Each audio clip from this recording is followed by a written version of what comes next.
ఇక ఈ ఇద్దరు పిల్లల నిబంధన ఎత్తేస్తూ ఆర్డినెన్స్ తీసుకొచ్చారు. ఈ ఆర్డినెన్స్ని చట్టం చేయాల్సి ఉంటుంది. 6 నెలల లోపుగా ఆర్డినెన్స్ చెల్లుబాటు అవుతుంది. సో ముందుగా అయితే ఆర్డినెన్స్ తెచ్చారు. ఇప్పుడు అసెంబ్లీ లేదు కాబట్టి స్థానిక సంస్థల ఎన్నికల్లో పోటీ చేసేందుకు ప్రస్తుతం అమల్లో ఉన్న ఇద్దరు పిల్లల నిబంధన ఎత్తేసేందుకు రాష్ట్ర మంత్రివర్గం ఆమోదం తెలిపింది. అందుకు వీలుగా తెలంగాణ పంచాయతీరాజ్ చట్టం 2018లో సెక్షన్ 21(3)ని తొలగించాలి అని మంత్రిమండలి నిర్ణయించింది.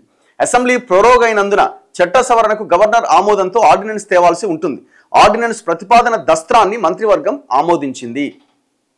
సో ఇప్పుడు ఆర్డినెన్స్ మీద సంతకం పెడితే గవర్నర్ అది వచ్చేస్తుంది, అది అయిపోతుంది ఈజీగా. ఎందుకంటే దీని మీద పెద్ద ఎత్తున ప్రజల్లో నుంచి కూడా డిమాండ్ ఉన్నది, ఇది తొలగించాలని. ఆంధ్రప్రదేశ్లో ఎప్పుడో తొలగించేసారు వాళ్ళు లాస్ట్ ఎలక్షన్స్ అప్పుడే.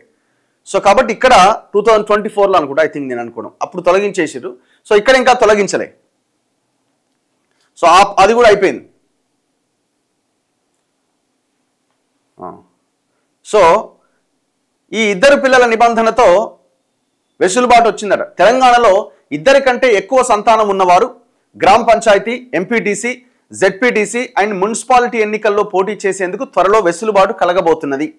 ఇందుకు అనుగుణంగా రాష్ట్ర ప్రభుత్వం పంచాయతీరాజ్ చట్టం 2018, పురపాలక సంఘాలు 2019 చట్టాలు సవరిస్తూ ఆర్డినెన్స్ జారీకి నిర్ణయం తీసుకుంది.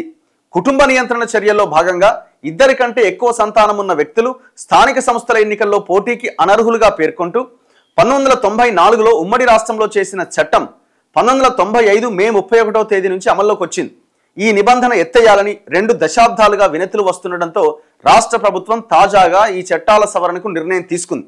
శాసనసభ సమావేశాలు ఇప్పట్లో లేనందున రాబోయే స్థానిక సంస్థల ఎన్నికల్లో అమలు కోసం ఆర్డినెన్స్ జారీకి గురువారం మంత్రిమండలి ఆమోదం తెలిపింది. గత డిసెంబర్లో కూడా మంత్రిమండలి సమావేశంలో ఈ అంశం చర్చకొచ్చింది. పంచాయతీరాజ్ శాఖ తగిన ఆధారాలు సమర్పించకపోవడంతో అప్పట్లో ఈ ప్రతిపాదన ఆమోదం పొందలేదు. ఈ నేపథ్యంలో గత వారం జరిగిన మంత్రిమండలి సమావేశం శాస్త్రీయ ఆధారాలు సమర్పించాలని పంచాయతీరాజ్ శాఖను ఆదేశించింది. దాంతో రాష్ట్ర అధికారులు ఆంధ్రప్రదేశ్, ఒడిశా తదితర రాష్ట్రాల్లో ఈ నిబంధన ఎత్తివేతకు అనుసరించిన విధానాలపై అధ్యయనంతో పాటు ఇతర ఆధారాలు సమీకరించారు.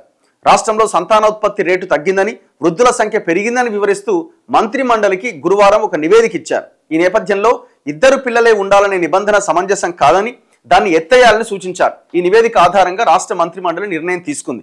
ఇద్దరు పిల్లల నిబంధన ఎత్తివేత ఆర్డినెన్స్ను శుక్రవారం రాష్ట్ర ప్రభుత్వం గవర్నర్కు పంపిస్తుంది. అంటే ఇవాళ ఆయన ఆమోదిస్తే వెంటనే అది అమల్లోకి వస్తుంది. ఏదో ఆమోదిస్తాడులేండి. ఇప్పుడు ఇదేమి 42% రిజర్వేషన్ లాంటిది కూడా కాదు కదా.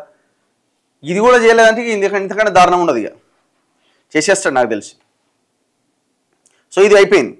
ఇద్దరు పిల్లలు, ఇప్పుడు 3 పిల్లలు, 4 పిల్లలు ఉన్న వాళ్ళు కూడా పోటీ చేయడానికి అర్హులే.